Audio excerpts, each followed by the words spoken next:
This is the sucker of the time, little trash blonde villain that was brought into a game where every OP character is a thick girl like Marvel rivals with that ninja babe. But while in Marvel, if you have sweaty balls, you can win. Here, our MC has almost no chance now. One might say that this is terrible because my bro is tormented by this maid girl, by this ice princess, by this Kirito wannabe girl who's in theory is the real MC. But when I say tormented, I mean the good one and the even better one. Yeah, bro. You know, choose your pill, hero wannabe trash loser, Chad blonde villain that gets stepped on by mommy maid and then moves to grab. Ayo, better stop here before the video is down. Now, unfortunately for bro, he can see that in the future, he will get locked in a dungeon and become the mechanic bull toy of the girls to be emptied every day. I feel so bad for him that would offer myself to change places. I'm a hero for real. Also, his father went to war and said that when he's back in 1 year, he's better have put a baby inside the maids because they need new heirs. That's what I call running a family like a business. And with all that going on, our boy who's kinda weak compared to the crazy girls in this world, has to survive the fury of the real MC who's absurdly op. Can he pull that off? Doesn't matter because we here to see thick babes. Let's get it. It all starts in the castle, home of the Campbell family. The main guy starts wondering, wait a second, didn't I just die in a car crash? I mean, a car accident. Did I travel through time or something? This decoration looks kinda European. And that face in the mirror, it looks like me when I was 17 or 18. Except that doesn't make any sense because he's a lot older now. He takes another look, surprise, and yeah, he really was pretty good looking when he was younger before turning into a broke, overweight mess. Just as he's coming to the conclusion that he's getting old, having those kinds of dreams where you reincarnate just because your life turned out miserable. He grabs a little knife and says he's gonna have to confirm it, and blood gushes out. He says it's just a small cut, though it hurts like hell, and he has to lick his fingers, saying this damn thing feels way too real. Then suddenly, the memories come rushing in. The guy he reincarnated into is named Moon Campbell. A poor guy who lost all his titles ended up turned into a beggar and was abandoned by his family. His father even warned him never to set foot on their land again or he'd be killed without mercy. Apparently, he committed some terrible crime. He puts his hand over his face and says, "Damn, I thought this was just a coincidence, but it's not. Unfortunately, I transmigrated into that mentally challenged guy's body, the blonde-haired villain who wasn't even an elite or anything like that." He used to read the story for a long time.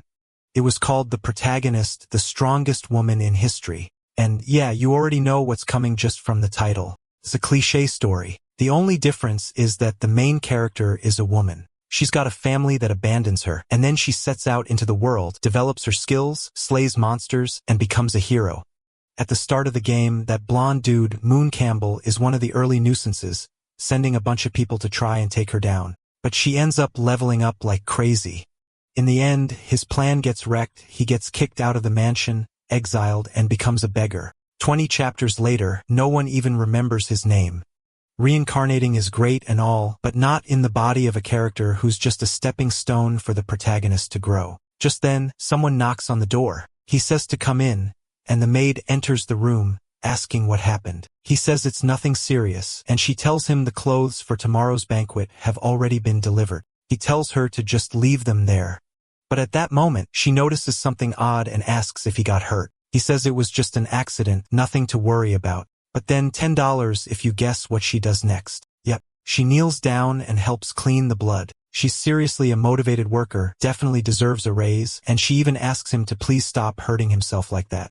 The guy's blushing like crazy, thinking to himself that he's definitely going to remember this moment. Then she spins around like a top, so she's heading out and tells him to take care of himself. As soon as she closes the door, he's sitting there, blushing like a fool, mumbling about how this world is perfect. He's covering his face and flailing side to side, totally over the moon that he's got an admirable maid. Obviously, he's a hopeless otaku. Meanwhile, the maid outside the room thinks it's weird that he said thank you. Of course, he must have been a total jerk before he reincarnated. Now our guy's wondering how someone who was born good-looking and into a noble family ended up with a cute maid, but still thought it was a good idea to provoke the protagonist. The main reason he was exiled is apparently because he tried to drug the third princess or something like that. But now that he knows how that path turns out, he just needs to avoid it entirely. To make sure he keeps this cushy life, the first thing he has to do is be careful with that ceremony where all the chaos kicks off. Then it hits him. The maid with the thick thighs already brought the outfit for the banquet and mentioned it's happening tomorrow. At that point, the guy's rolling around in bed, calling out to the system, the goddess, grandpa, the monk, anyone who can give him a cheat or some kind of power-up. Problem is, if the banquet's already tomorrow, that means he's already done a lot of terrible stuff to the protagonist. He just hopes she doesn't go overboard, like stomping on his face or something. But if she does, hopefully, she's wearing black tights and takes her time. Clearly, the guy's got, well, refined taste. But now he's made up his mind. Tomorrow, as soon as he sees her, he's going to run straight toward her, drop to his knees 3 times, and beg for forgiveness. Suddenly, something smacks him on the head, and he turns, yelling to know who the hell did that. That's when he sees a little book on the bed. He immediately wonders if the cheat has arrived. He grabs it and says, finally, God hadn't given up on him. He wasn't destined to be a loser forever. Now was the time to gain infinite knowledge and change his fate with his own hands. But when he opens the book, there's absolutely nothing inside. He starts wondering, does this thing need some kind of special activation? Stories usually take place in Europe. What's the deal with that? Right then, the book attacks by making his head bleed, and a drop of blood falls onto the page. A dark aura rises, and he starts wondering what's going on.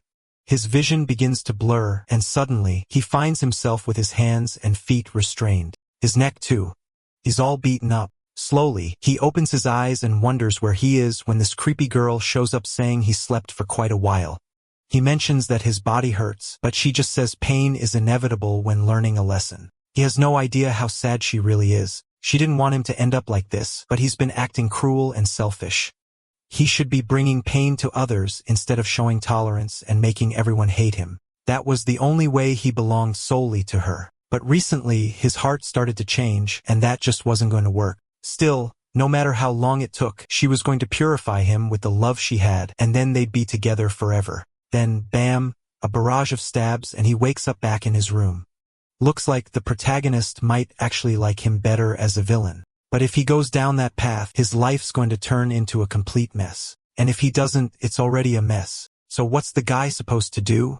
He starts wondering if that was a dream from the past or maybe a glimpse of the future. After all, that whole vision started when his blood touched the book. Maybe it was a kind of future warning triggered by the wrong choice. When he looks at the book again, it says, "Do not alter fate." He gets it right away. If he went through that whole plan of kneeling 3 times and begging for forgiveness, that would have led to that outcome. Considering how he was tied up and being tortured in that vision, suddenly getting kicked out of the family and becoming a beggar doesn't seem all that bad anymore. Now he's fired up. He's a modern, intelligent guy, and he can use everything he knows to change not only his own fate, but the fate of the entire country. Besides, being an aristocrat isn't even that great. They're all stuck in this tiny little land. He's gonna take control of his destiny with his own 2 hands and stop relying on any of that. That said, there he is already sitting down eating some delicious meat, saying to himself how amazing the life of privilege really is, and that losing all this would truly suck. The one sitting beside him is Noyce Campbell, his mother, who honestly looks like she's 18, and Dan Woman, and she tells him he looks really happy today. His father, Lon, comments that he's probably just excited about the ceremony tomorrow, since it'll likely be one of the most important moments of his life. He just goes along with it and says, yeah, trying not to raise suspicion. Meanwhile, his mom says she can't let him go to that banquet. Otherwise, all the noble girls will be falling all over him. Lon replies that's not even possible since he has Princess Celia, and any girl who tries something is sure to make her jealous. His mom, acting all cute, says she doesn't like this Celia girl. She wasn't cute at all and didn't deserve her son. Now our boy is just sitting there confused, wondering why his parents have so much faith in him when he was a total jerk. And who the heck is this Celia? That's when it hits him. She's the 3rd princess, the one he tried to drug, which makes her one of the people who'll bring disaster into his life. In the original story, everyone liked her. But here, classic Sunder. Cold on the outside, warm on the inside. Got it. Moon's feeling down, realizing his parents actually seem like good people. He really was kicked out because he acted like a total bastard, and his dad just didn't want to have a rotten son. But that only motivates him more to change his fate. Even if it's risky, he doesn't want to drag his whole family down with him. The real reason his family ends up ruined is that people believe his father ordered him to kill the princess as a form of betrayal. So what he probably needs to do is take the blame himself and make sure no one else gets involved. Problem is, The ceremony's already tomorrow, and there's no time left to be changing too much. What he finds strange is that if the event is so close, why doesn't he know anything about the drug that's supposed to be used? Is someone going to hand it to him? What's actually going to happen? While he's trying to figure all this out, a maid shows up and he accidentally bumps into her. She falls in a weird way, saying he spilled the madam's black tea. When he goes to ask if she's okay, of course, she flinches, thinking she's about to get chewed out. She sees the tea spilled on him and immediately rushes to clean it. But the moment she notices the mess, she's already convinced her life is over. She's gonna get fired and probably be eating dog food on the street by tomorrow. The protagonist realizes that his reputation really does precede him, so he tells her not to worry, that he's not going to punish her. What's this? The guy's smooth with it too, pulls her into a hug and tells her to relax. She's all confused, trying to figure out what the young master's doing. Honestly, I'm wondering the same thing. What's with those hands? Then and shows up and calls out to him. He asks for the blonde's name, and she says it's Noelle. He tells and to take care of her, and says she and Noelle still need to focus on getting things ready for tomorrow. They can't be slacking off now. He just tells her to hire more people to help. I mean, come on. How does a mansion this massive not have enough staff? And just bows and says, alright then. And our smooth talker as always buys himself some time as he walks off. Noelle comments that it's strange. The young master never let anyone help him before because he always said people were dirty, so it's weird for him to suggest that now. And adds that she's noticed something strange too. Maybe it would be best to move the plan forward before things spiral out of control. Back in the guy's room, he's searching through all the boxes. A poison that could take down the third princess has to be some kind of high-level, insanely expensive hallucinogenic potion. That's when he finds a black market card. Clearly, it must have been used to buy whatever it was she ended up drinking. The scene shifts to the chamber's commercial district. It's later at night and the protagonist tells the others to wait there while he goes off to buy a few things. He moves through the area mostly unnoticed, trying to remember the route from the story. Eventually, he reaches a door and says sewer rats. He shows his credential, and the guy welcomes him as a guest and tells him to come in. This is the Leopold Black Market. Potions, ingredients, magical creatures, even synthetic ones. And, of course, a classic setup, slaves. One of the protagonist's allies was actually purchased from this place. That part's secondary, though, because right now he's got bigger problems. He enters one of the rooms and is greeted by someone wearing a cat mask, who immediately asks what he's looking for. They've got every type of potion. He says he wants something that's colorless, odorless, works especially well on mages, and knocks them out for hours. He's probably going to buy it, use it, but won't actually do anything to the girl. Now I'm confused too. He's trying to follow the story. I honestly don't know what he's planning anymore. The person in the cat mask says he must be looking to have a real fun time. If he wants, she can even recommend a few slaves. He says he's leaving, but she stops him, saying to wait, she'll get the potion. Moon says there's no way to tell if this is a man or a woman, and that's fair. Whoever drew this character sure made it tough. It's scary to even guess, so let's keep it neutral.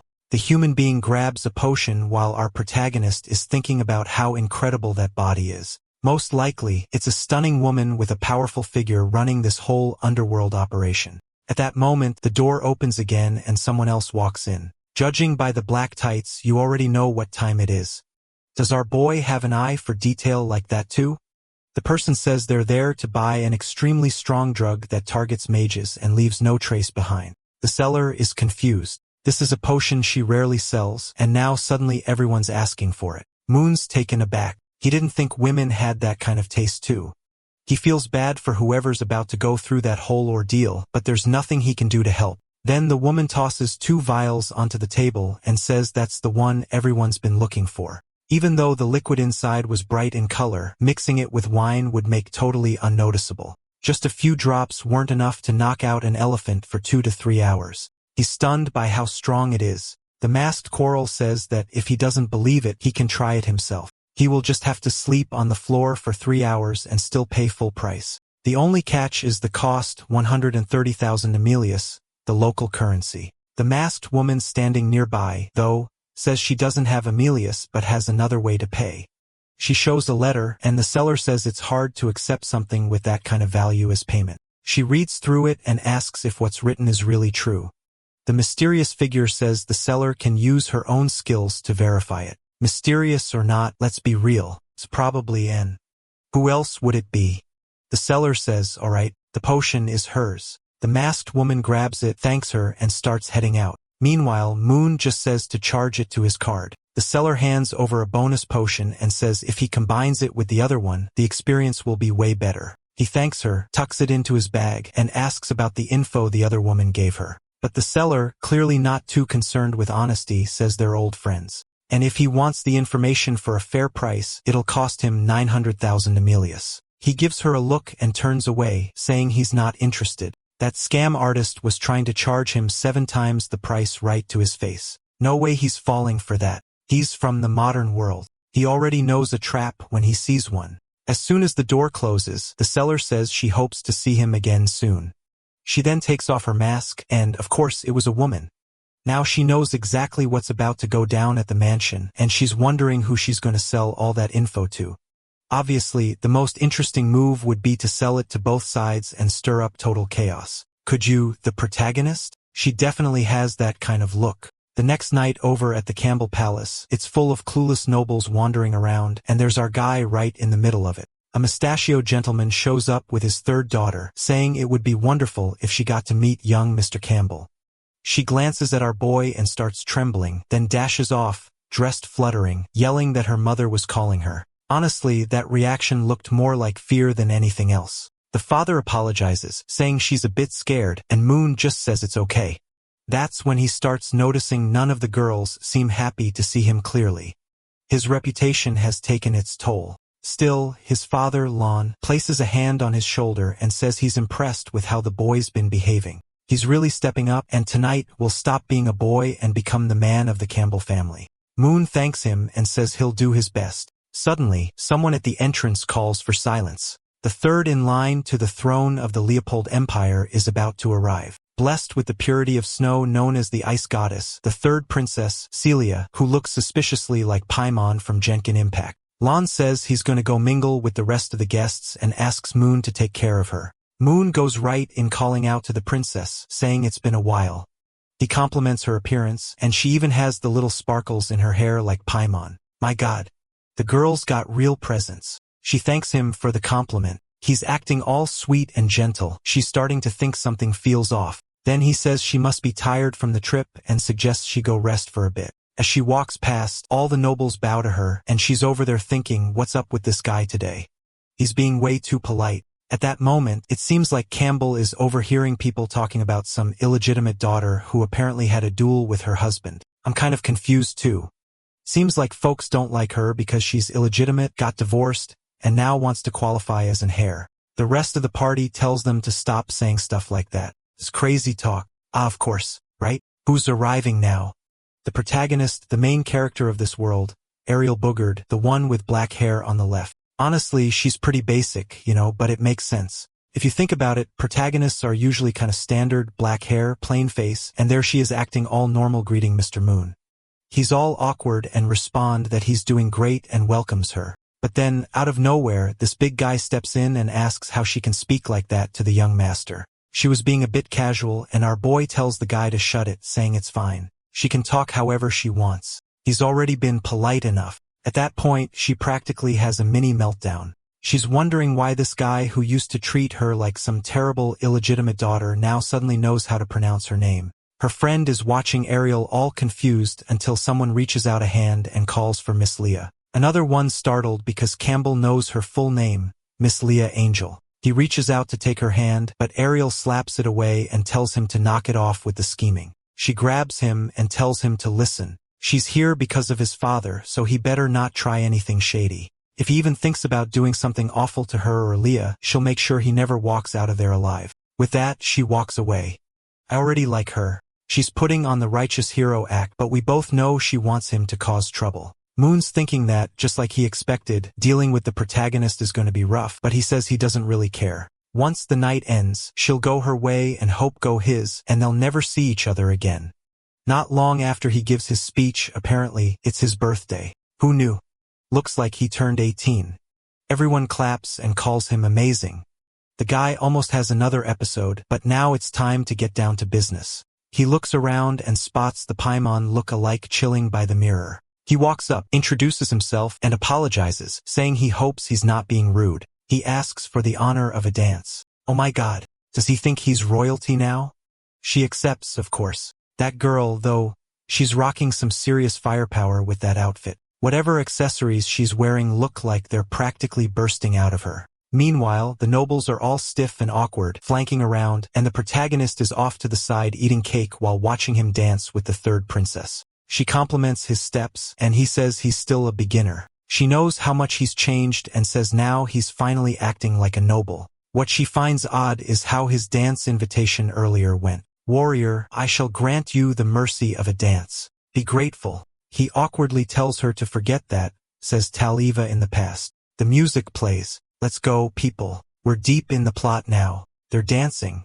She's praising him the usual stuff, and then, what's this? He slides in close behind Paimon. Is he calling for backup adventurer style? That's where she says they need to have a private conversation.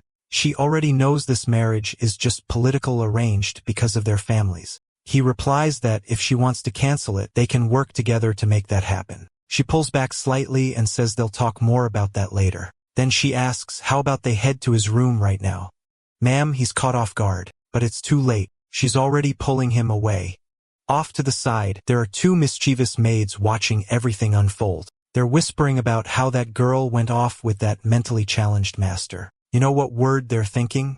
They say they got to act fast because that's Lionheart territory now. Back in the room, he offers her a drink. She politely declines, saying she can't have even a single drop. Now Moon's in real trouble because he has no idea how the original protagonist actually managed to win this girl over.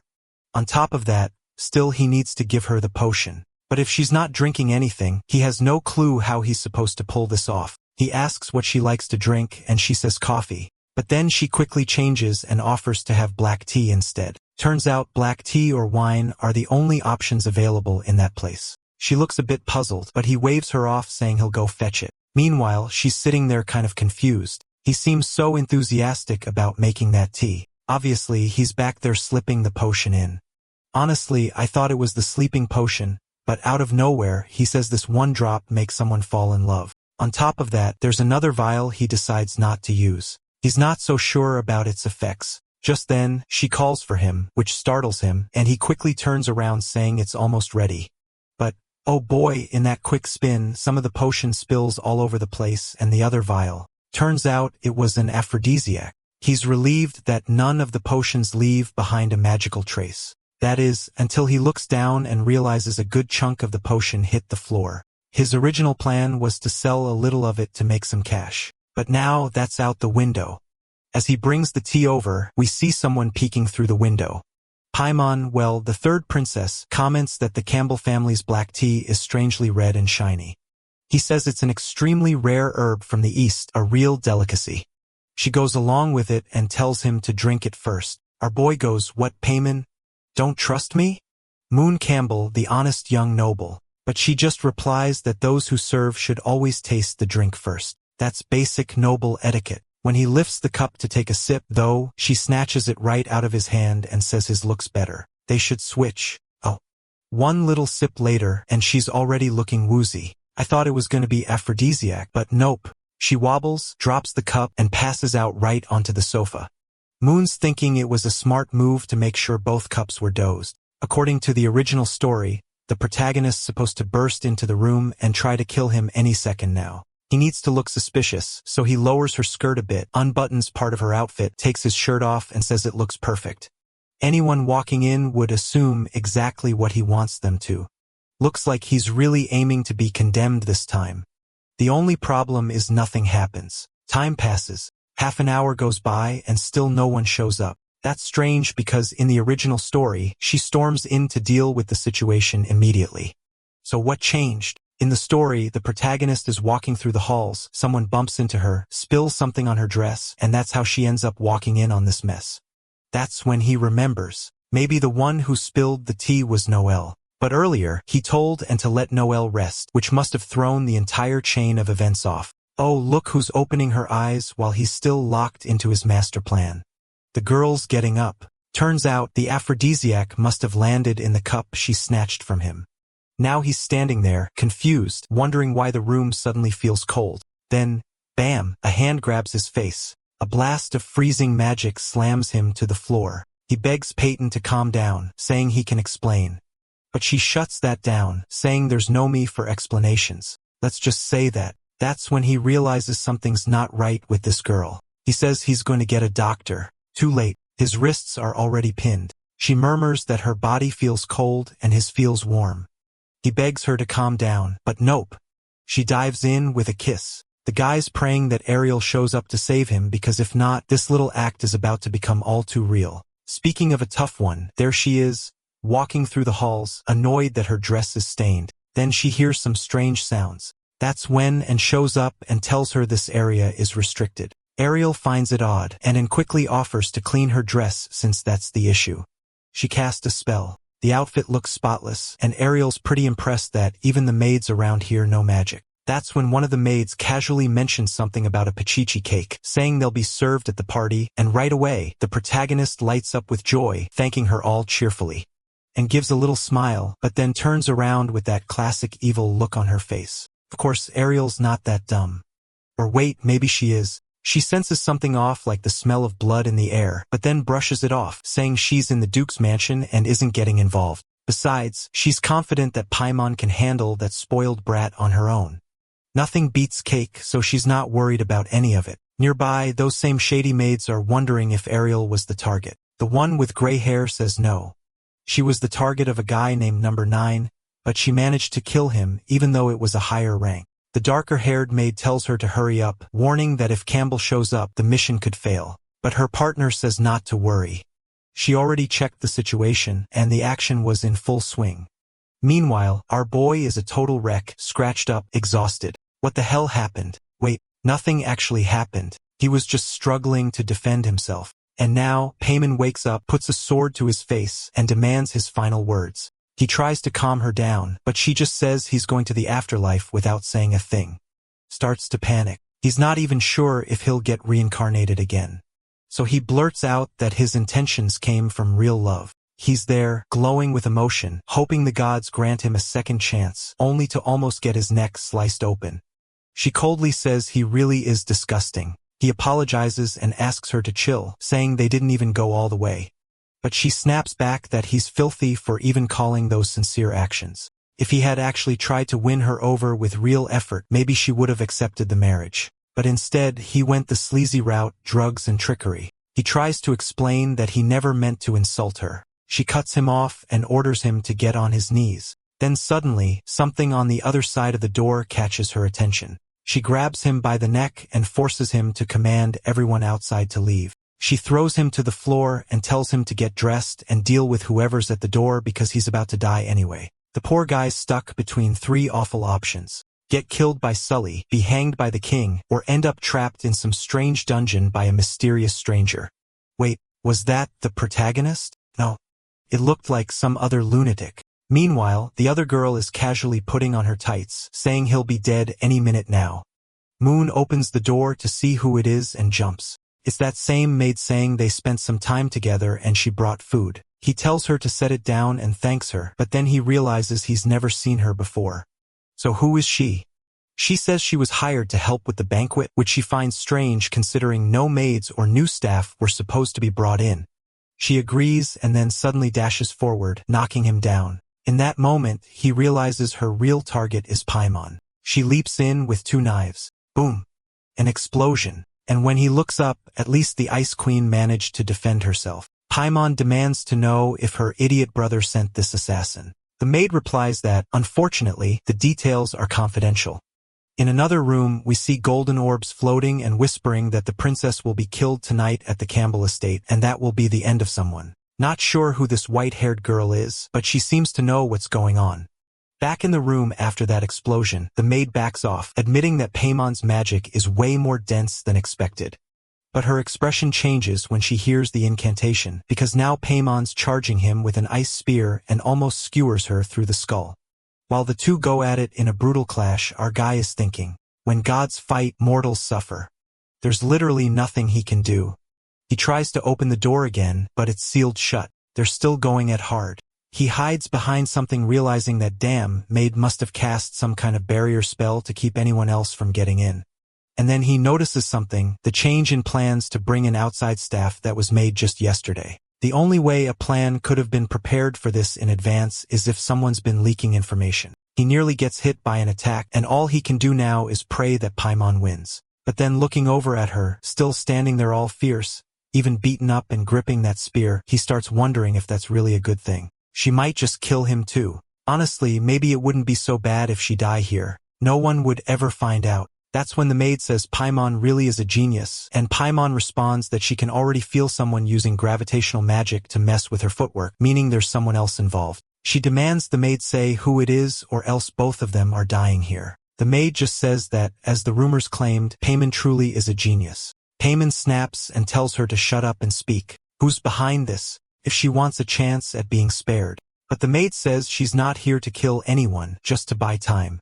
Suddenly, the whole room starts shaking. That's when the gray-haired maid says the chamber is now fully sealed. The other one reaches into her pocket and pulls out a vial, declaring that she offers the lives of 100 children as a sacrifice to the Lord of the Melted World. Paimon instantly recognizes it as the power of a dark god, but the maid just smiles and asks that he come down and suppress this world. A red energy floods the room, slams Paimon against the wall, and she knows if those rats show up now, she doesn't stand a chance. The maid confirms it. They're rats? Sure. But the real target tonight is the princess. She goes in for another strike, but Paimon grabs the dagger from our protagonist and blocks the attack. The maid is shocked. This girl, bloodied, her tights shredded, beaten, exhausted, but she avoided the vital points. Still, it didn't matter. She had no blood magic left. One brutal kick to the ribs sends her crashing into the floor. The payment's built different. She gets back up. The assassin says she'll make her death a painless one and lunges for the finishing blow. Blood sprays, but guess what? Our boy jumped in front and tanked it. He literally took the hit head on. No blocking, no deflection, just pure courage. Guys, remember that moment when our protagonist got stuck at the table? I'm pretty sure it was, and behind all this, I don't know how I didn't connect the dots. 1 + 1 is 2. It was her. The damn girls, even on the story cover. Anyway, back to it. And's calling his name, and Paimon wants to know why. He's on the floor spitting blood and suddenly remembers when the other maid opened the door earlier and told him he could leave. He considered running, but realized he couldn't. So he calls out to Anne and asks what she thinks she's doing, and just tells the useless fool to stop getting in the way, but Paimon walks past him and slashes her neck deep. The girl drops her knees, and the ice princess just declares that it's over. Now our boy is lying on the floor, barely clinging to life. Paimon kneels beside him, realizing that if he jumped in to protect her, then these weren't assassins he hired. And what really throws her off is that he protected her without thinking, because if she had died, no one would ever known what he did. But he says none of that matters anymore. Just like she said, he chose to act like a true man. Damn, that one hurt. But, of course, this is Paimon we're talking about. She coldly says that based on his pulse, he's got enough strength to say maybe 3 more sentences, so he better make them count. She'll pass his final message along to the Duke. He reaches up, touches her face, and says truthfully that he's sorry. In the end, he really did have feelings for her. Then his arm hits the floor. Man, he went out like a legend. We know he's not actually gonna die, but if he did, it would have been epic. Still, Paimon isn't having it. She says that bastard doesn't get to die after apologizing like that, not after everything he did. She calls his name and tells him she's not accepting any of that cursed apology. He's going to live and pay for every single thing. In the middle of the void, there was Moon floating, feeling dizzy and flushed with heat. Unfortunately, even though he tried to make good choices, death was inevitable. At least this was better than following the game's storyline. This way, he got to decide how his life ended. But then, a strange black energy appears beside him in a panel forms, showing a breakdown of progress in arrogance, envy, greed, shamelessness, and laziness. Looks like this is about the 7 deadly sins. He's at -90% in gluttony, 99% in envy, and 50% in arrogance. A few pages in the book flip over, and the thing tells him to keep trying for now. He asks why the damn book didn't show up before he died. Then he hears a coming from it, and the scene shifts to the sewers. Ashes drift through the underground, and someone is murdering that Campbell wasn't the real target. But suddenly, a voice asks what she thinks she did to his son.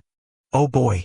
The father shows up, radiating pure Lionheart aura. The assassin instantly starts shaking, and the dad calmly says he wasn't expecting visitors in his house. She wasn't invited, so what was she doing there? And she better speak now. What did she do to his son? Man, the guy is usually nice, but right now he's a beast. Thinking back, our protagonist must have been happy he managed to at least grind some Aura Sung Jin Woo style before dying. Or maybe not, because now we're back in the bedroom, and Anne is sitting right next to him. That same, and who we now know is dangerous. He wakes up, and she's right there, asking if the young master is feeling any better.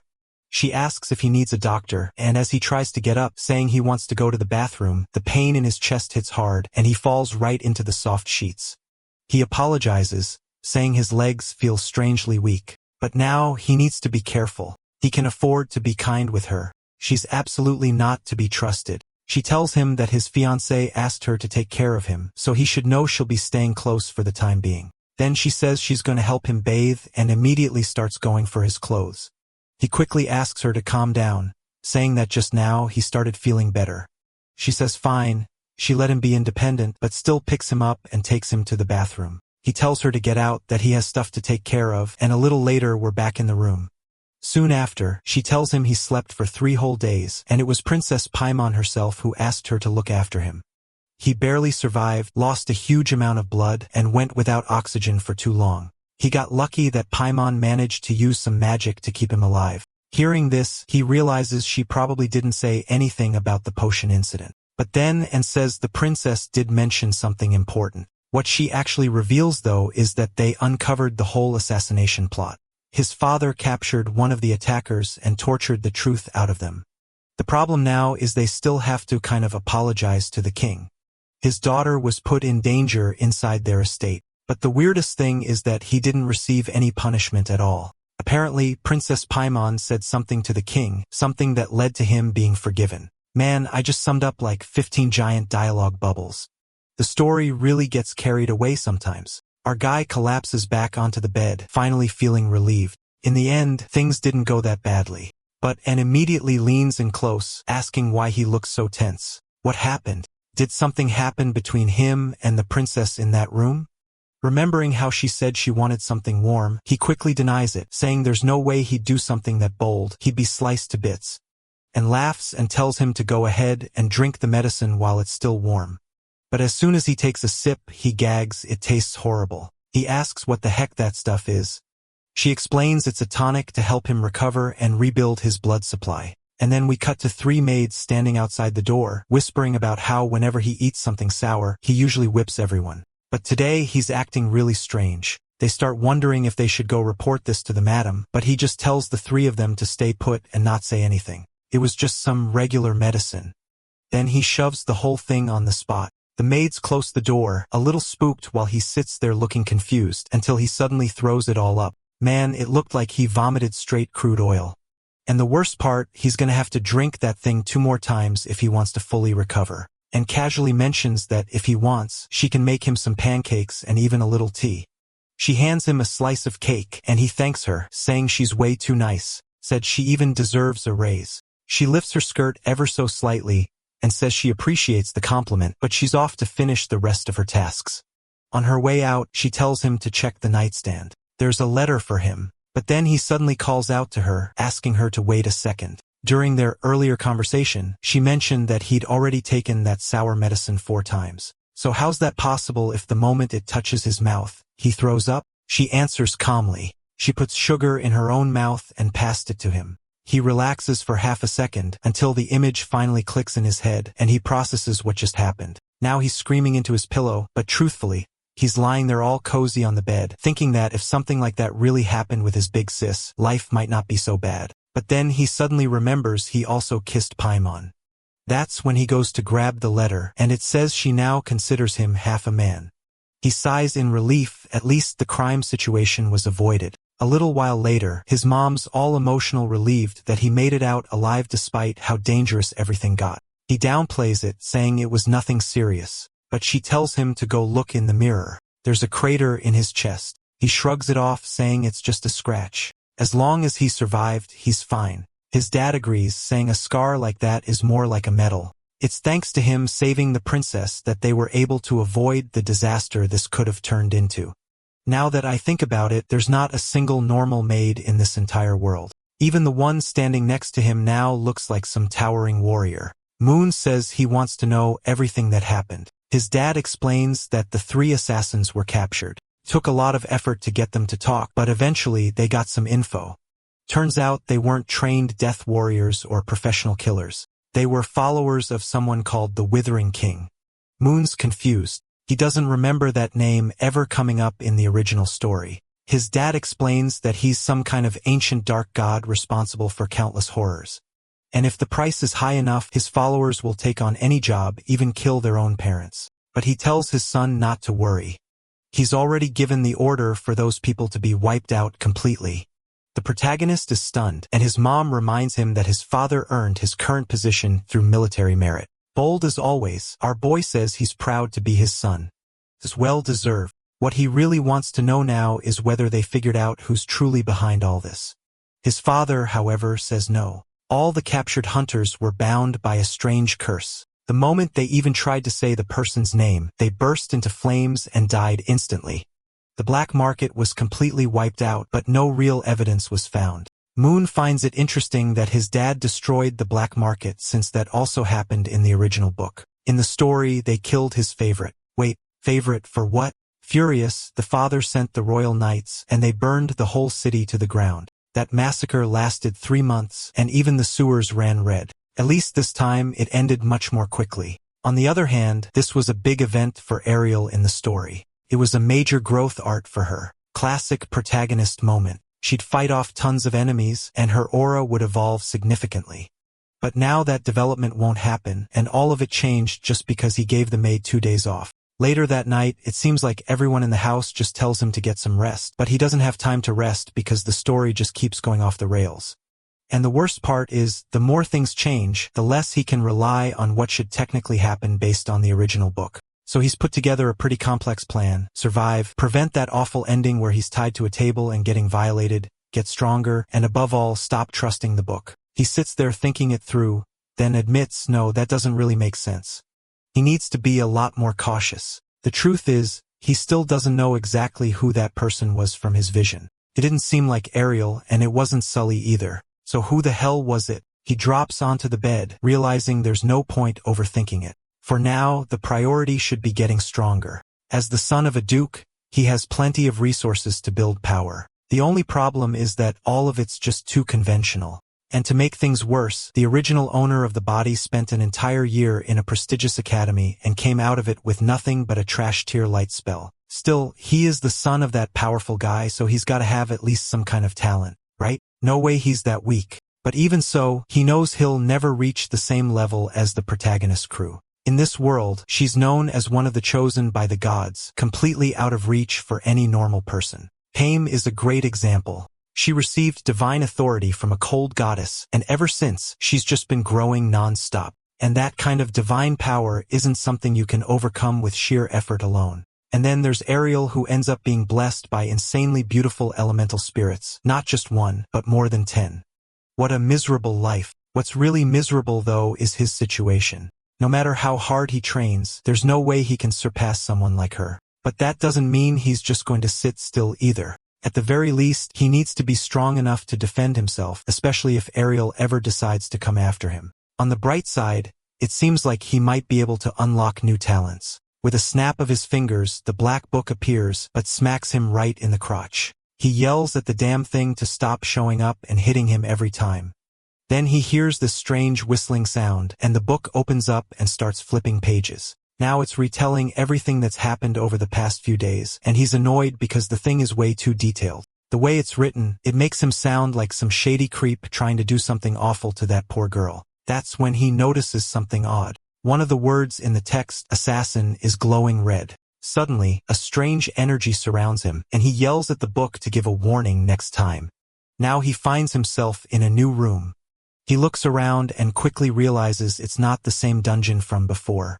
Maybe it's another space inside the book. But before he can really figure anything out, someone approaches from behind. He turns around, and it's her again. That same girl who already once hit him in the neck. Boom. No time to react. Lights out. He wakes up in bed again. The poor guy didn't even get a second to understand what just happened. Dropped in one hit. The book stirs again, and when he looks, it shows that his dagger combat skill is now at 1% and his shadow step is at 0.5%. Finally, he's discovered the actual combat abilities he has in this messed up world, and he's fired up, saying he's sure this hack of his is going to be seriously overpowered. Later that night, he's lying in bed mumbling about how he barely survived. He lasted apparently just 3 seconds in there. He decides to check if his proficiency went up, and yeah, he gained 1% in both. Now he understands his skills really are broken. Any ability, maybe from enemies he defeats, gets recorded in the book and he can learn it. Or maybe it's just skills he sees. Not sure. If it were based on sight, he should have already picked up that ice ability from the girl, but maybe not since that one came from a goddess. What he does know is that he's thinking of some massive skill right now, and it's a strong one. He's all excited, muttering that it's only a matter of time before that power and those dagger abilities are all his. He doesn't exactly know how to gain proficiency fast, but he's about to find out. The book smacks him right in the face and then boom. He takes a kick to the head, gets slashed across the chest, and ends up shredded. Meanwhile, outside his room, Anne knocks on the door and calls for him. When she walks in, she sees him under the covers and looks a bit confused. Seeing that, she chuckles and says it's funny. He still sleeps the same way he did when he was a kid. Such a cute little boy. She uses a heat-preserving spell and says she won't wake him up just yet. That and I'm just waiting for the plot twist where she turns into a total demon because there's no way that Sweet Smile is genuine.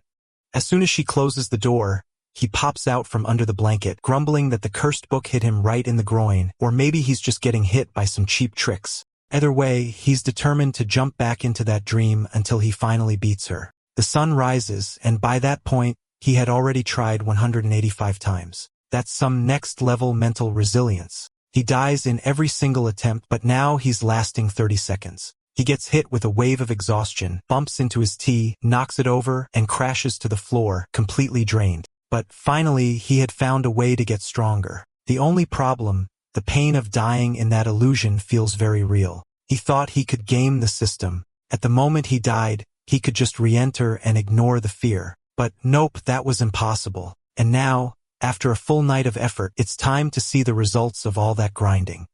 His dagger technique had reached level 2 and shadow step was at 11%. Sure, that was still nowhere near assassin level, but just knowing he could evolve like this was already a huge deal. He's excited to test it out, so he activates shadow step and dashes across the room. The guy's practically leaving smoke trails, completely hyped until he suddenly winces in pain. Turns out his foot got scorched. Now he's wondering how that assassin girl who attacked Paimon managed to use this without flinching, and then it hits him. Of course, these techniques are way too advanced for someone like him, just a tier 1 fighter. Back at the academy, he learned that to handle techniques like these, you need to channel ki throughout your body to reinforce it and reduce the recoil. But that's something only level 2 warriors can do. So the plan for now is to find a proper teacher, preferably a hot one, of course. He's already daydreaming about Saint Maria from the academy. The only issue is that while he knows tons of powerful mages, he doesn't know that many strong warriors. That's because in this world, magic is so ridiculously broken that no one even bothers with martial arts. Why train punches and kicks just to eat a fireball to the face? Then it clicks. There's one warrior, probably the most powerful in the whole story, or rather, not probably, definitely. That would be his dad. How the hell did he forget he had the final boss living in the same house? In the last 100, no warrior has had a greater impact on the world than him. At 15, he was already a royal guard. At 20, he crushed rebel forces. By 27, he became a marshal of the empire. At 32, he earned the title Lionheart King. He's never lost a fight. This guy is the real deal. Our boy is now thinking that Moon actually deserved the tragic ending he got. The guy had everything, a perfect life and even a father who could have taught him everything, but he blew it. That's fine though, because from now on, he's gonna ask his dad for personal training. You think the next line would be the dad refusing, but no. He's actually and knocking again, saying the master is looking for him. He walks out with her, saying it's perfect timing. He was just about to ask for the same thing. But outside, he runs into 2 more maids. One of them wears glasses and honestly might be the first thin girl in this whole story. Moon notices they call and the head maid now and gives her a compliment. Guess she got promoted. She explains that the other one, the previous head maid, resigned right after he woke up, so she ended up taking the position. He feels like maybe she got kicked out because of him, which is a little confusing.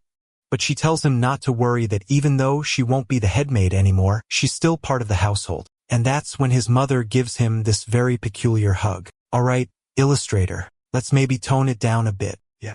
She's having him and saying she wants him to call her mommy 1,000 times. Then she presses his head to her stomach and tells him to listen. Turns out, yep, she's pregnant, which means he's gonna have a little sibling. Right then, the father walks in, telling her to take it easy. The boy just got out of bed after recovering, so maybe don't get too excited. A bit later, Moon's surprised to find out his dad is heading back to the front lines. Also, can we talk about the maid standing next to his father? She's massive. Clearly, the Duke himself was in charge of hiring all these women, and we can already tell what kind of taste this guy has. Refined, I'd say. He says that this afternoon, he's returning to the front and will be gone for at least a month. During that time, Moon needs to stay in the capital.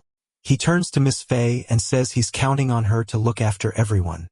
Moon, however, tells him he shouldn't go. There are other generals in the empire, and besides, he's a duke. But his father explains that, unfortunately, after nearly a decade of silence, things have gotten urgent. There are signs of abyssal demons near the borders. But Moon knows what this actually is, a distraction meant to deviate human forces. The real invasion doesn't happen until 3 years from now, when Ariel finally rises as the savior. The problem is, even though his dad said a month, he'll probably be gone for 3 years, which means Moon's plan to learn swordsmanship from him is completely wrecked. A griffin and carriage arrive, and his father waves goodbye, telling his wife not to cry. He'll be back soon. He calls Moon over and says he was impressed when he risked his life to protect the Empress. That was the courage of a true knight, the kind of bravery that runs in camel blood. He reminds him of their family symbol. The sword represents strength, and they are the blade of the empire. The dragon symbolizes the enemy they must defeat. In other words, they are the weapon of the entire realm. At some point, every man in the family must step onto the battlefield. He's not sure if Moon will follow that path, but that doesn't matter. What matters now is that he's become a real man, and because of that, his father promises to invest every resource he didn't have in his youth, so Moon can become even stronger. Moon just stands there, silent for a moment, and then his father says it's time to talk about something serious. He wants to know what Moon really thinks about, and, caught off guard, Moon says she's nice. But why bring that up? His father explains that he's watched that girl grow up. She comes from a good family. She's smart, and most importantly, she sees him as more than just her master. If Moon doesn't want to lose her, he better do something about it soon.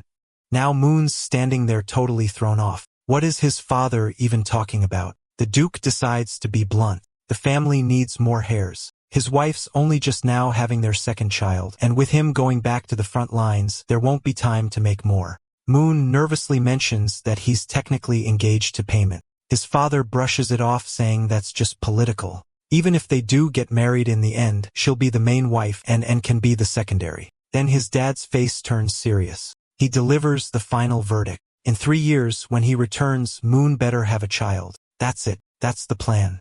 What kind of ruthless dad throws an at him like that? I wouldn't want to be in that situation, honestly. That's a hard pass for me. As soon as the father leaves and steps into the room and says she heard her name mentioned, she wants to know if he needs anything from her. Honestly, I thought Moon would dodge the question, but nope. He goes straight to the point and says they need to have a kid because that's what his dad just told him to do. But he thinks it's just a joke, so she doesn't need to take it seriously. Her job is to be a maid, and in the future, they'll each go their own way. Then, out of nowhere, he starts saying she's the perfect woman, and he's sure she'll find an amazing guy someday. And if she ever meets someone, all she has to do is tell him in person. He'll give her his blessing to leave. And then, with all the confidence in the world, he puts a hand on her shoulder and tells her to be brave and go find her own happiness. Meanwhile, he walks off feeling great, thinking he just pulled the perfect move. But is he actually into her? Feels like he is, doesn't it? But just as we expected, yeah, that didn't sit right with her at all. She's literally shaking with rage, whispering through clenched teeth that he really has changed. She can't wait any longer. It's going to have to be tonight. And here we are tonight. Our boy's lying there thinking how nothing is going the way he planned. He thought he'd get help from his father to get stronger, but now the guy's gone. So now he's got to figure it out solo. For the time being, he's avoiding the academy since half the people there are close to the all-powerful protagonist, and that would only make his situation worse. He needs to master the basics first. Only after that can he head out into the world. He closes another book, grabs the dark book, and when he opens it he's got a record of everything he read in the others. Actually, he only needs to see the cover and flip a few pages to learn the content. This little book is perfect for leveling up fast. Too bad that right at that moment and walks in, acting all innocent. Watch her reading. He brushes her off and asks if she brought him something to eat. She says yes. He tells her to go easy on him, but she just responds that this is part of her duties. She brought vintage wine, only 100 bottles are produced per year, and it costs over 200,000 coins. But he says he's not in the mood. He's still studying, doesn't want to get distracted. But the bottle's already cracking in her grip, and she asks him what he would like to drink. He says coffee to help him stay awake and focused, but she replies that they only have wine or black tea. Strange. That sounds oddly familiar. He pauses thinking, wait, this feels familiar. She hands over the cup, apologizing, saying the coffee beans were eaten by rats, so she'll bring fresh ones tomorrow. Oh my god. This idiot doesn't even look at the cup. He drinks it, gets hit with a shock, the cup crashes to the floor, and his vision goes blurry. He starts collapsing, asking why she betrayed him. But she grabs him gently, saying she would never do that. She tells him to sleep peacefully. She says her heart is shattered. She loves him so much. So how could he say something like that? He's changed too much, and now he needs to be purified with her love. He better accept it because they're going to be together forever until the world ends. He opens his eyes, and where is he? You already know. Hands and feet bound to a board. The prophecy girl is standing right in front of him. This prophecy's curse, I swear. She's already taking off her uniform, saying that damn black market guy never fails. He tries to ask what she's doing, but she immediately replies he knows exactly what she's doing. Then she says that 10 years ago, when he was just 8, she stood by his side. From that moment on, her existence has been for his sake. In return, his existence is now for hers. And now she has to fix him, put him back on the right path. Moon says he has no idea what she's talking about, asks her to let him go, but she just hushes him. Don't say anything. I'll take care of everything. Tonight, head to toe, inside and out, his body, his soul, every scent, every strand of hair, every drop of blood, all of it would belong to her. Well, at least he doesn't have to worry about impressing his dad anymore. She's definitely taking care of that. Honestly, I was expecting some kind of twist, someone barging in, stopping the scene. But nope. Our boy wakes up the next morning, eyes all tired, looking absolutely drained. It happens so many times. Head lose consciousness, wake up in the middle of it, then pass out again and wake up once more. He just couldn't believe it. The same person who originally turned Moon into a worthless mess, and the same one who chained him up like this, was that damn and he says she took him out in a single hit. And even though he was mentally prepared, it still hurt like hell. He begged her to stop with this madness, to let him out of those cuffs and give him a chance to escape. But she said not a chance. Compared to all the years she spent waiting, this pain was nothing. Dear God, alright, author, watch yourself, you're really skating the edge here. I don't even know how to comment on this madness. Still, our guy's pretending he's in agony. But in truth, he admits the sensation was amazing. Even so, he knows she's gonna kill him if this keeps up. He needs to escape fast. But, man, he's locked in with steel cuffs bolted straight into the wall. And at Limitic, she just asks what he thinks he's doing. He says his wrists were hurting, and he just wanted to stretch them a little. She says it's too late for that now. There's nothing she can do. She says she's going to miss him like crazy, but unfortunately, she has things to take care of around the mansion. Otherwise, people might start to suspect something. And on top of that, she's wondering if maybe it'd be better to just kill everyone in the house since he belongs to her now. That snaps him right out of it. He panics and begs her not to do anything like that. Before she finishes getting dressed, she asks if there's any maid in this place he might be into. Hopefully not Noelle. He tells her she's lost her mind. There's nothing going on with anyone else. She laughs, tells him to calm down, she's just teasing. As long as he behaves, she promises not to hurt anyone in the house unless she absolutely has to. He begs her to let him go.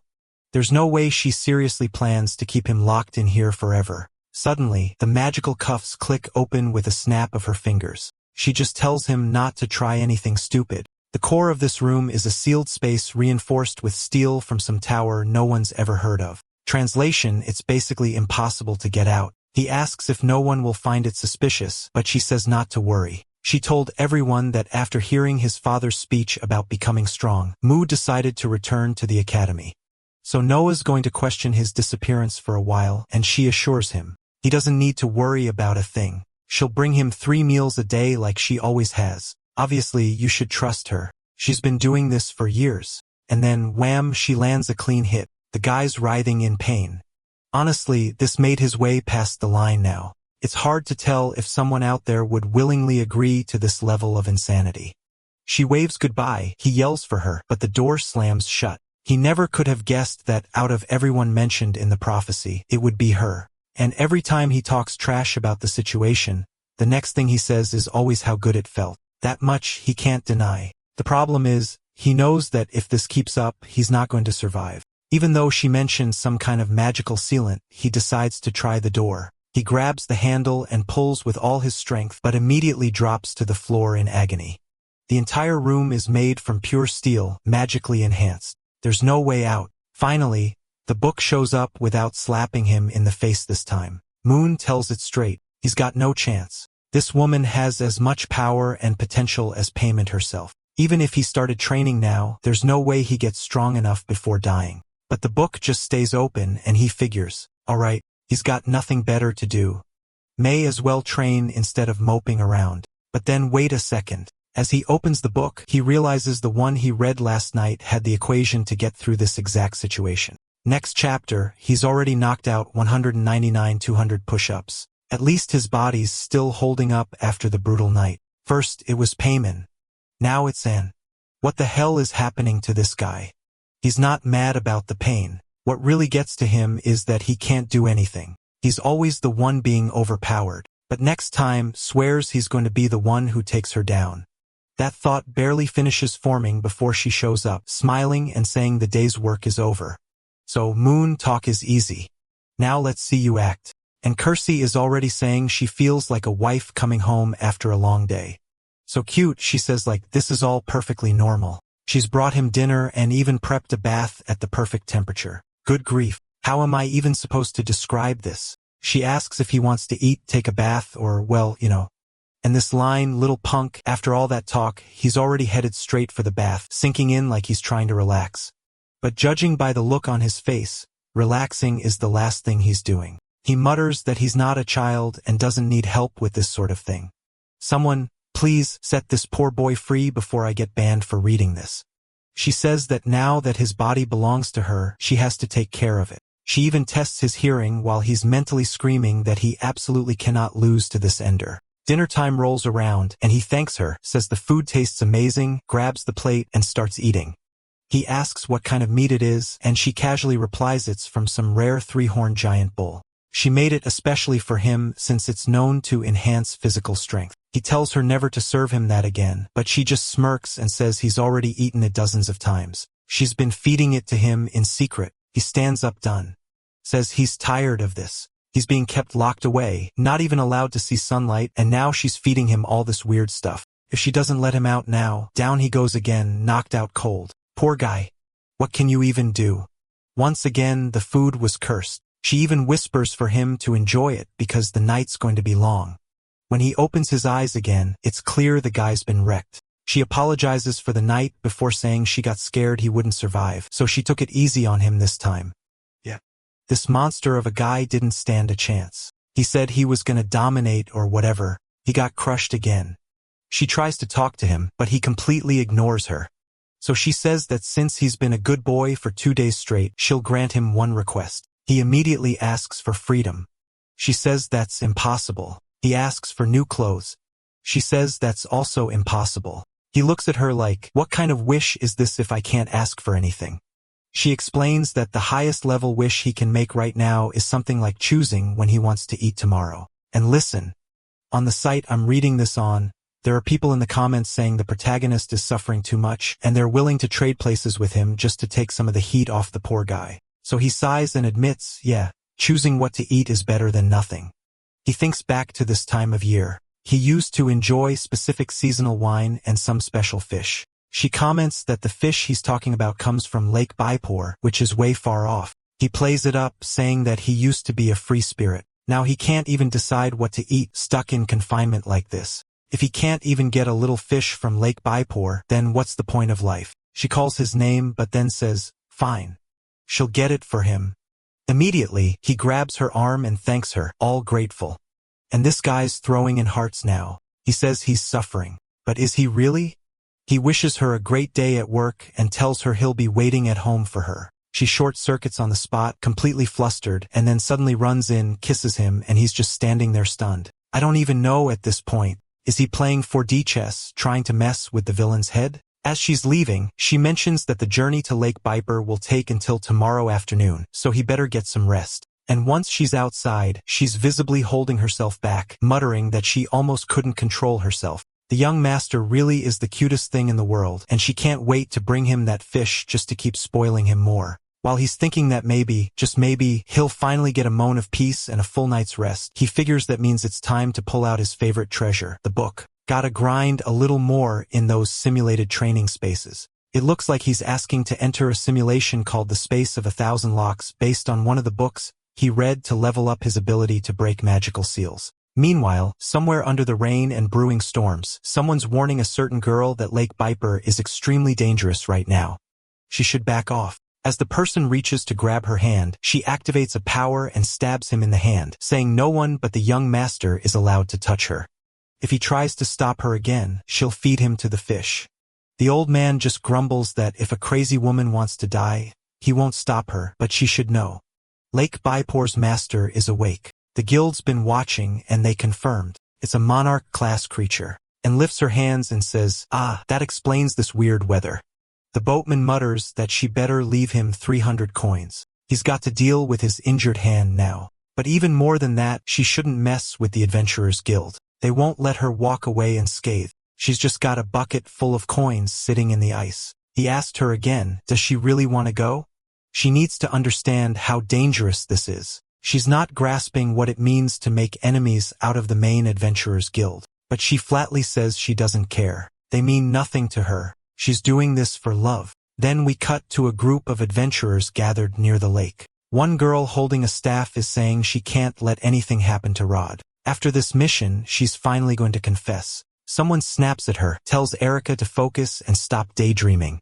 She's the healer. She needs to cast now or they won't hold out much longer. She starts channeling magic, and another adventurer yells that the creature is coming. After tanking so many special attacks, the thing is finally about to reveal itself. That's when a giant shark erupts from the lake. Obviously, it's the master of the lake. It charges up a massive water bomb. Someone screams Rod's name and casts a blessing of the earth to throw up a barrier. He yells for the mage to launch his spell, and she starts conjuring through her staff. Turns out she's a healer and a mage. Talk about multitasking. But just before her spell lands, another explosive blast goes off. She tells RA to charge in. He takes the opportunity, rushes the creature, and lands a direct slash to the head. The entire lake detonates with the hit. He's exhausted, but still manages to turn around and throw a thumbs up, saying, "It's done." Wow. This guy's got a powerhouse mage and a dedicated healer. That's one perfectly balanced party. The mage is standing there fixing her hair, all smiles and gratitude, while poor Erica, the healer, is just sitting there, feeling like she didn't contribute anything. Rod and the other girl, Tia, are complimenting each other, saying it's great to be adventuring side by side. Meanwhile, Erica's seeking inside. She made a promise when they were kids that she and Rod would always be a duo.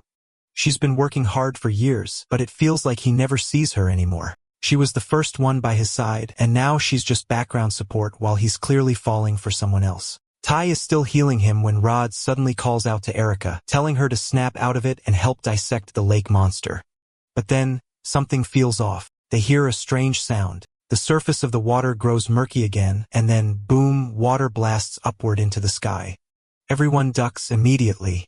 Another lake beast is rising. This one's different. This one's the real deal. Tia quickly starts casting a third-tier spell, this one huge, but it doesn't do a thing. The magic slams into the creature's neck, and nothing. The beast counters with a thunderstorm attack from its horn. Lightning tears through the sky. Erica grabs Rod and pulls him out of the way, yelling for him to be careful, but he tells her to move. This monster is way beyond what they're capable of dealing with. She asks what he's going to do, and he says, "I'm going to protect Tia. I brought her into this party. It's my responsibility." Even if it meant dying, he was ready to die by her side. Yeah. Erica definitely would prefer not to hear that.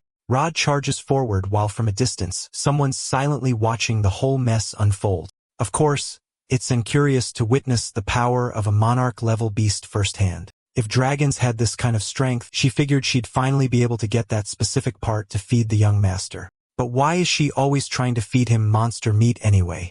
Once again, the boss readies another lightning strike. Rod knows it. This is the end for them. But just then, and casts a binding spell. A bolt of lightning crashes from the sky and slams into the creature. When Rod looks again, the beast is falling back into the lake. Even the attack it was about to unleash had been completely cancelled. Someone checks on Erica, asking if she's alright. She tells Erica to stay out of it. She'll be the one handling this monster. And with that, she activates another restriction, and Erica realizes. This woman is manipulating liquid metal. The creature starts getting pierced from every direction. And Anne, calm as ever, is forging a sword out of mid-air as she floats toward the beast like she's walking on air, saying the monster would pay for scaring away the fish she came all this way to catch for the young master. The price for messing with her plans was death. One clean slash. The creature is sliced clean in half and sinks back into the depths. Rod watches from the side, speechless. He can't believe a monarch-class beast was just taken out like that. Our sweet protagonist got a lot of work ahead if he ever wants to break free from that. Erica runs over, checking on Rod. He says he's fine, but Taya's not doing great. He's got a few healing potions, but they won't be enough. That's when he asked Erica to go talk to that woman. He wants her to find out if she's an adventurer and if she'd be interested in joining their party, because anyone who can kill a monarch beast like that, well, that'd be a hell of an addition. Anne's busy down at the edge of the lake, gathering up the leftover fish. The only problem? She forgot to ask the young master which ones he actually likes. Just then, Erica walks up and tells her that the two she's holding aren't edible. One smells awful when cooked, and the other's highly toxic. She should go for the other two near the front. They're the famous edible ones from Lake Baipur. And Curious asks how she knows that. Erica explains she used to live nearby. A lot of nobles like those fish, so she catch and sell them. Within 15 minutes of watching and prep, she already knew how to handle it and make it perfect. That's when Erica asks, "Did you come all this way to get this fish for someone you love?" And just answers calmly, "Yes. The person she loves wanted fish, so she came." Erica replies, "To have someone you love that much and to have them receive that love from you. They must be really lucky." And pauses, reflecting on how her love is received, which right now involves the guy unconscious in a dark room, and says, "Yes, he's very lucky. I'm sure he understands the depth of my love." She turns to leave, but Erica calls out to her, asking her to wait. She says it's about love. She has a problem, and she wants the opinion of a mature woman like her. And sets the fish down and replies that love is the kind of problem where the solution isn't always clear. But since Erica helped her figure out the fish situation, she'll try to return the favor with some advice. Erica starts with the classic line, "So my friend, she's like someone for a really long time." But she doesn't know if this person feels the same. Her friend's kinda shy, a bit naive, and now there's another woman in the picture. And ever since, he's been treating that new girl better. So now she's thinking of giving up. And listens carefully, then asks how much this friend loves that guy. Erica immediately replies, "It's not me, it's my friend."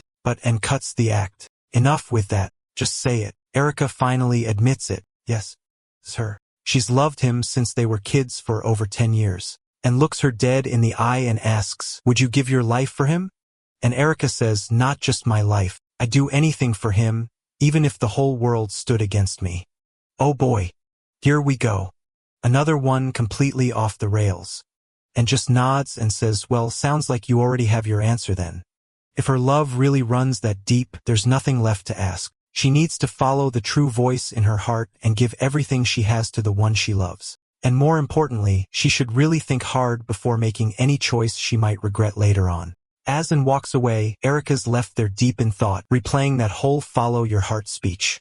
But then suddenly, a strange flame ignites, not around her, but inside her. A voice whispers, asking if she's really going to give up everything. Is she really going to surrender? The voice tells her to let go of morality, of laws, of even her own life, to sacrifice that all for him, and not let anyone else take him away. Man, this world's a ticking time bomb. I remember the stuff in the Zhang Hao story where the girls were unhinged, but this is a whole other tier of crazy. Now she's trembling, muttering that she's gonna lose it if someone else ends up with Rod. The voice replies, finally, you understand. You need to embrace your deepest desires and claim him. But there's a catch. Rod's strong. So she wants to make sure he truly belongs to her. She'll have to break his arms, slap a collar on him, and reduce him to nothing more than a pet. Yep, the demons in this world, there's something else. Meanwhile, Rod's sitting by Tia, practically saying a prayer over her. He turns to Erica and asks if she's okay and what happened with that other woman. She says she's fine. The lady didn't do anything. She just took a little while because she ran out of mana. The only issue is that she's a maid from a noble family, so she won't be able to join their party. Rod says that's fine. What can you do? He just wanted to thank her in person. Tia agrees.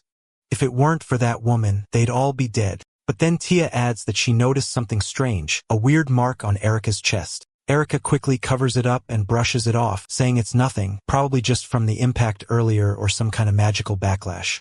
She'll get it checked out later. Rod picks Tia up in his arms and says she's right. They need to find somewhere to rest. The two of them are all soft and flirty while Erica just watches from a distance, eyes dark, something definitely not right. Next morning, our poor boy wakes up looking like a wreck, probably trained all night because, of course, she's already back saying she finally returned. I'm convinced now. He's pulling the classic 3D chess move. He puts on the act saying he missed her so much and that he was sure if he didn't see her again, he was gonna die. She strokes his face sweetly, saying it looks like he's finally ready to give her his body and soul.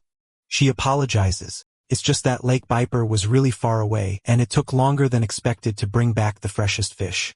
But here it is, just what he asked for. And wow, she really went all out. 5 clean cuts on the fish, tossed in 3 herbs straight into the oven.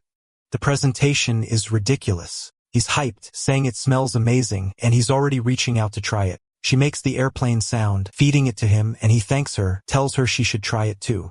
But she shakes her head and says not this time. She made this one especially for him. She tells him to be careful, though.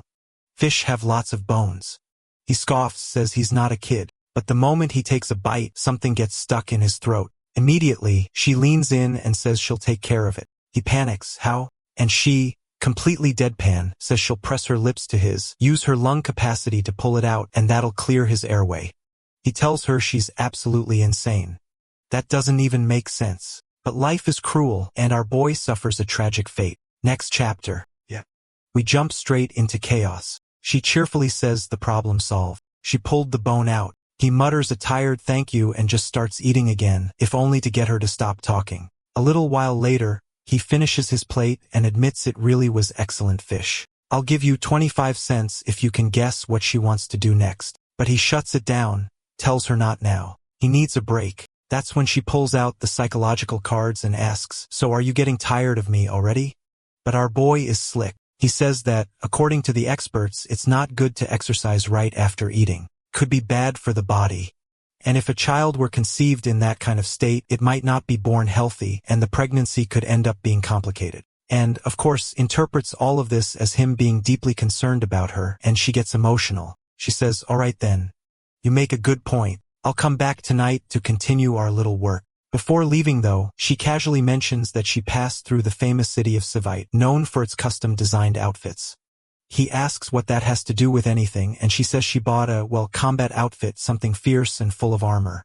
Just by the look on his face, you already know what he's thinking. He immediately says he's not into that stuff. He's a man of integrity. But she just smiles and says, I've been around for a long time. I've seen all the magazines you have. The reason she always wears those black stockings, it was for him.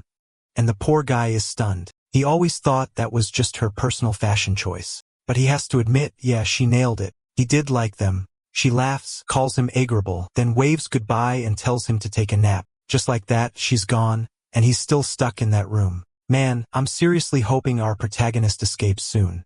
Sure, the situation doesn't look that bad from the outside, but come on. You're just gonna stay locked up in a room forever. Wait, scratch that. Spoke too soon. He's already up and activating his skill to try and unlock the door. And this kid, genius. Turns out he asked for that fishbone on purpose. He's using it like a makeshift lockpick. But the moment he starts working on it, he triggers a trap. 12 cuts across the mechanism. He falls back instantly, cursing under his breath, saying she gotta be kidding. There's no way something this insane could be opened manually. Based on the theory from one of his books, he has to lift each of the lock pins to the exact height without breaking the fishbone to trigger the release. The catch? He only managed to hide 4 fish bones from her, and this thing requires 12 perfect attempts. It's gonna be hell. Worse still, if the bone breaks inside the lock and she finds a piece left behind, she'll know immediately. He gives it another shot and, yep, snap. That's not even the first one he's broken. He's already gone through 3. It's been an hour and a half. She'll be back with his food any minute now. He calls out to the book, trying to squeeze in some last-minute study. At this point, it's too complex to brute force through it. At least he's mapped out the exact pin height for the first 10. It's just those last 2. He's got nothing to lose now. It's all or nothing. Meanwhile, in the kitchen, the 2 maids are hanging out. Erica tries a piece of the fish and prepared and admits it really is delicious. The creatures from Lake Viper are no joke. And thanks her for the help, saying that thanks to Erica, she finished cooking a whole hour earlier than usual. Erica, though, wants to know why she's suddenly learning new recipes. After all, the young master went off to the academy, the madam is pregnant and staying at the other estate to focus on her pregnancy. Yet every time and makes an extra portion of food. It's weird. Anne's hand suddenly moves toward her knife, mana starting to gather. But Erica quickly blurts out, "Oh, I get it. You're hiding a secret pet here, right? Probably a cute little cat." She explains that the old heads of the house never allowed pets because of the fur and mess. But now that they're not around, it makes sense she tried to sneak one in. And breathes out and says, "You caught me. Keep it a secret, okay?" Erica says it's no problem, but she really wants to see the little guy someday. And smiles and says maybe one day but not right now. He's still really shy and easily scared as she walks away and thinks to herself how glad she is that she didn't have to resort to the worst-case scenario, killing Erica and dealing with the aftermath. That conversation, however, makes her realize something else. Keeping the young master locked away in that room might start to wear on him. He could get bored or worse, fed up. Besides, she still doesn't feel anything moving in her stomach, which means the pregnancy hasn't started yet. At the very least, there'll be another 10 months before that even becomes a thing. Maybe she should actually eat a pet to help the young master relax a little. Cat wouldn't be a bad choice. Or better yet, she'll just ask him directly what he wants. But then, her whole expression changes. The tray slits from her hands, food crashes to the floor. When she gets to the room, the door's wide open. Our boy, he's out. He finally escaped. Let's go. He's hiding in some rundown wing of the mansion, furniture trashed, everything dark and dusty. He stumbles and falls awkwardly, hitting the ground hard. Everything's filthy. The lighting's terrible, but whatever. Thanks to the memories of his body, he knows exactly where he is. And if there's one magic trick, this useless guy does know. It's that little light orb. It's time. He needs to get out before she finds him. Just as he thinks that clang, a knife slams into the wall next to his head. He gasps, saying it's impossible. He ran way too far to be caught already, but then he hears it. Alright, that's the end of the story. Thanks for watching. See you in the next one.